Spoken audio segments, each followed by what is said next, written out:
Arsenal's early season form demands that they are taken seriously as title contenders. Oh, that is unbelievable! Arsenal's message to Manchester City is catch us if you can. Manchester City have no intention of relinquishing their crowd. So the challenge starts again for Arsenal. The signal of intent for Arsenal's title ambitions. It's unravelling so quickly. Arsenal come up short. This is when Arsenal need to show their stuff. Whatever! Mikel Arteta's team have been in the shadow of Liverpool this time round. Arsenal once again to be the bridesmaid and not the bride. Welcome back. There'll be no Premier League title for Arsenal this season again. This weekend they travel to face the champions Liverpool at Anfield. We'll hear from Mikel Arteta, but first here's Arne Slot speaking for the first time since Trent Alexander-Arnold announced he is leaving the club. I think, like everybody who likes Liverpool and who's a fan of Liverpool, we're disappointed for him leaving, because not only a good human being is leaving the club, but a very, very, very good fullback is leaving us as well. But I also worked at clubs like AZ Alkmaar and Feyenoord, where every season a very good or multiple very good players have left the club. So I'm a bit more used to it, maybe, that players leaving the club, and the experience I have, and by the way this club as well, that if a very good player is leaving, the next very good player will step up. They've been the better team, they've been the most consistent. What Arne and the coaching staff have done has been fascinating, it's been really good, and they fully deserve it, and that's a sport. When somebody's better, you have to applaud and accept and try to reach that level. Thank you. Okay, so the big news, Trent Alexander-Arnold confirming that he will not be a Liverpool player. Mayo, where can he go in Liverpool now? Where's he not banned from? Probably his family house. That's probably about it. What a reaction. Yeah, in all seriousness though, I think the reactions to this have been super interesting, because I think the other big two signing on, and then Trent not, probably leaves a sour taste, because he's one of their own. Yeah. It means something, but he's done everything there. He's given everything, and I think sometimes what's happened, enjoy the memories. It shouldn't have to be this sour note to end on. Do you think there's an element of, well, you know, you're from here, you could have at least fetched some kind of fee for the club? But that's not his fault though, is it? That's an FSG thing that they have to look at, and I mean, it's been said for so long that this is going to be a thing in football, that if you don't tie the player down, they will walk on a free. So that's just the occupational hazard of not tying down a contract. And I mean, good luck to him wherever he goes next. But he's been a wonderful servant to that club and to the Premier League. Yeah, it'd be a pity if they forget that just because of the way he's leaving and the fact that he's leaving. But we're living in an age where a lot more younger English players are playing abroad, and he might see that from other players and be attracted to a different lifestyle because this is all he knows.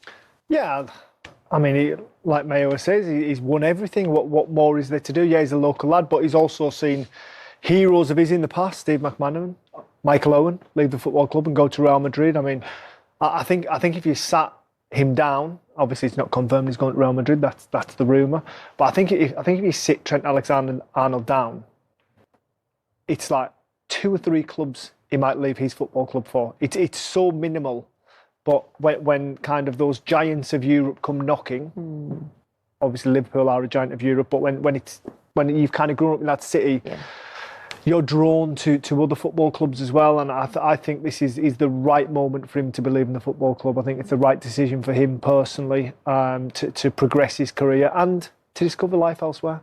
And he does leave, whether they like it or not, as a legend. He will, maybe not now, maybe it's soured, the fact that he's leaving and he's leaving on a free.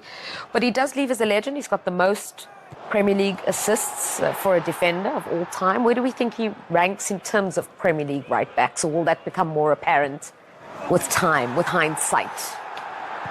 I think it depends on who you ask. There's a whole generation of, people watching Trent and being like, I never thought this was possible for a footballer. And they will put him number one. There's people from different school of thought which say, going forward, number one, but the whole totality of his game, they can't put him there in merit. So I think it depends on who you ask, but you can't take away his impact, honestly.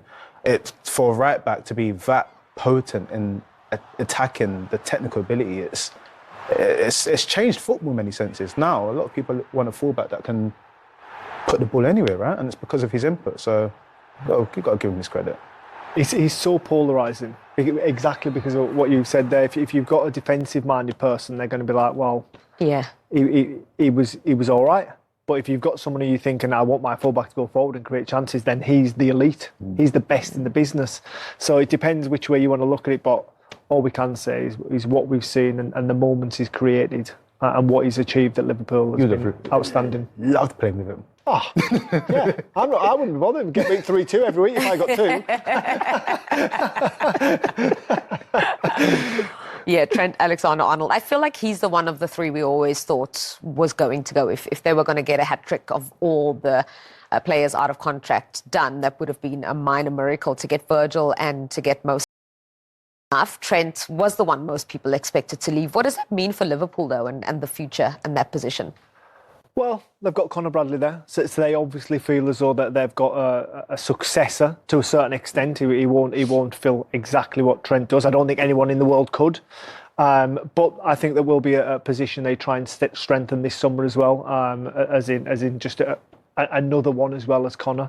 But do you know what? I think what Arne Slot's done by keeping those three kind of transfers running out, those contracts running out, the talk to a minimum. I think managerially he's done absolutely fantastic. And if there's anyone that they probably would have wanted to tie down, it probably would have been Trent because he's got future value, whereas the other two haven't so much. But the other two, what I will say, are real leaders. What do you think? Yeah, I agree. I think ultimately he's been pivotal in a way that Liverpool have played for so long.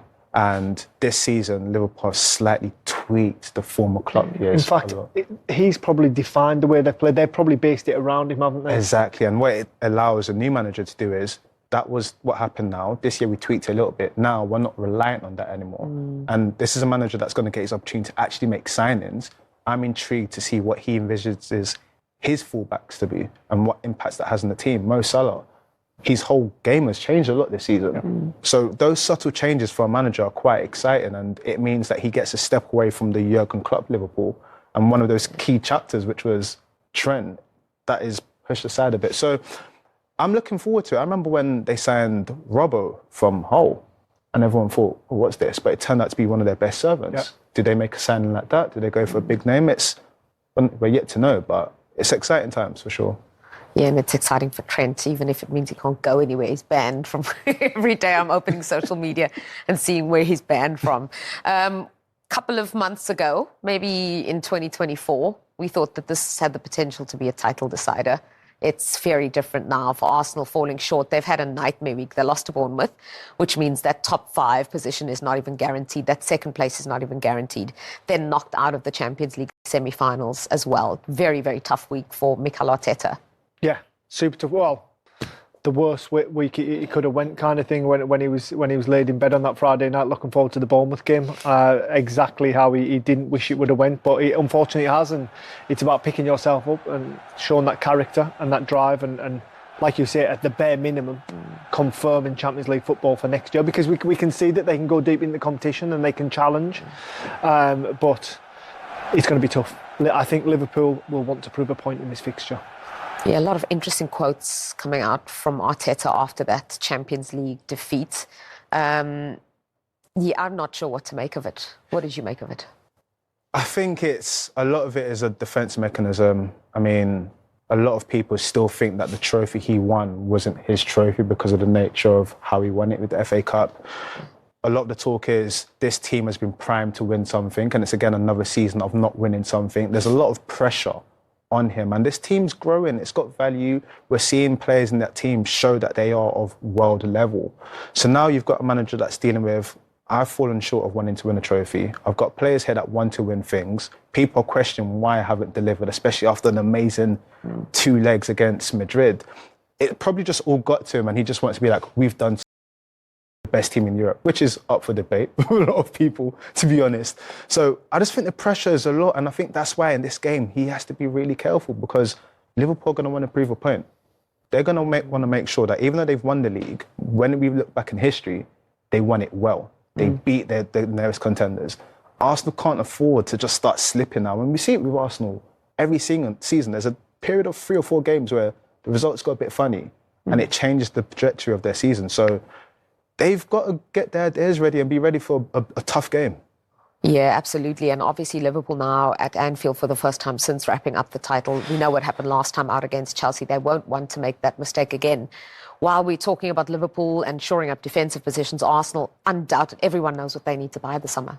Yeah, without doubt. We've been saying it for 4, 5 transfer windows now. That's been, I think a wide opinion of many football people in the country. And Mikel Arteta didn't feel the need to. Obviously, the funds were there to do it. He went and got Sterling from Chelsea at the drop of a hat as soon as available. He acted because he wanted him. Whereas he's just been so reluctant to get that number 9. And I almost think we get into that stage of this is the last roll of the dice for Arteta, as in he's brought them so far. He's done a fantastic job. He's gone close on numerous occasions in the Premier League. He's gone deep in the Champions League. But what he's missing is a number 9. I think they'll go and get a good number 9, a big number 9 in the summer, and then they'll see what they can achieve next year. Don't you think it's absolutely wild that this is a club that's challenging in the Champions League semi-final, that was pushing for the title, and they just didn't have a number 9? They literally, Kai Havertz was the guy, and then he got injured. Yes, he's not a 9, a false 9. But yeah, and do you know what? I think they've probably left it to the worst window. Yeah. Because when you look at the market, Liverpool are in for a 9. If Isak moves, Newcastle want a 9. So there's going to be a knock-on effect of 9s moving around in the summer. I'm sure Manchester United want a 9. 9s are back in vogue. So he's waited 5 transfer windows, and it's going to be super hard to get a good one. That's the boots off me. People who have a good 9 are just like dollar signs right now, the pound signs. Wow. Oh, we are raising prices. Probably going to see some crazy numbers in terms of those 9s in the transfer window. Well, Arsenal couldn't make it through to the Champions League final. The final of the Europa League will be an all-Premier League affair between Manchester United and Spurs after both won their semi-final second legs on Thursday.